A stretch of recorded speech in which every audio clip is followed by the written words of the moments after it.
So, una kay Inday, yung statement ni Inday, ano masama doon magalit yung tao? Nagalit yung tao. Ano ngayon?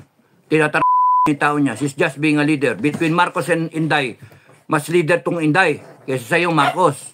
Ikaw, Marcos, sinabi na sa iyo, BBM, sinabi sa iyo, ang dapat dyan, pinatigil mo yung Congress sa contempt. Anong ginawa nyo? Dinagdagan nyo pa. Dinagdagan nyo pa ng araw.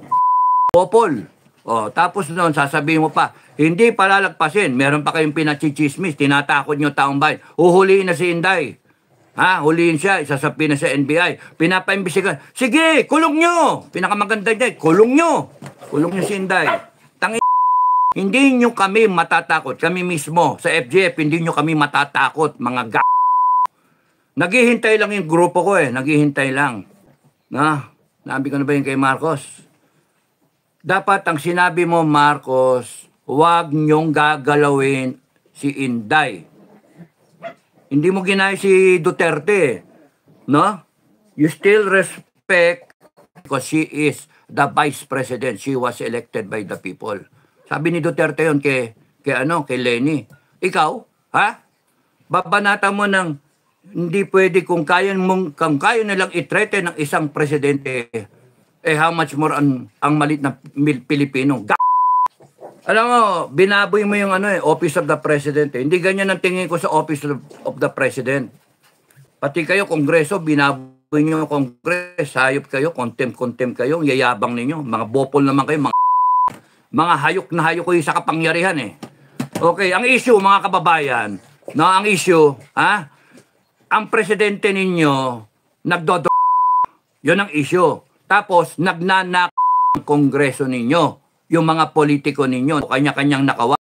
Tapos nun, ang pag-asa nila na mawala sa pwesto, ang pag-asa ng kababayan na mawala sila sa pwesto ay si Inday Duterte. Si Inday Duterte, no?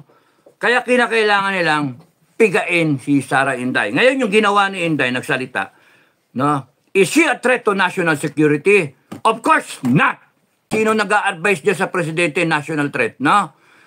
Ang threat to national security is a president na That is a threat to national security. Corruption is a threat to national security. Corruption, a threat to national security. Kasi pagka ka, hindi umaabot sa mga kababayan natin ang dapat na serbisyo. Hindi nabibili ng armed forces yung kanyang dapat bilhin na equipment. Therefore, mahina yung armed forces. Kaya threat to national security. Hindi nagagawa ng gobyerno yung dapat niyang gawin in terms of services, in terms of delivery ng mga dapat, basic needs. Yung food security natin, import tayo ng import. Therefore, yung Congress is a threat to national security. Yung is a threat to national security. Mga hinayo pa kayo? Congress is a threat to national security. Yung ginagawa niyan, nandyan yung NPA. That is a threat to national security. Bopol, kayong lahat. Tapos pipilit nyo, Inday is a threat to national security. No, Inday is a threat to your political ambition. Mga Inday Sara Duterte is a threat to your political ambition. Is a threat to your activities of corruption. And we will polarize para kay Inday. She is not a threat to national security, mga kababayan. Tandaan nyo yan. She is the hope of this country. She is the hope of this country.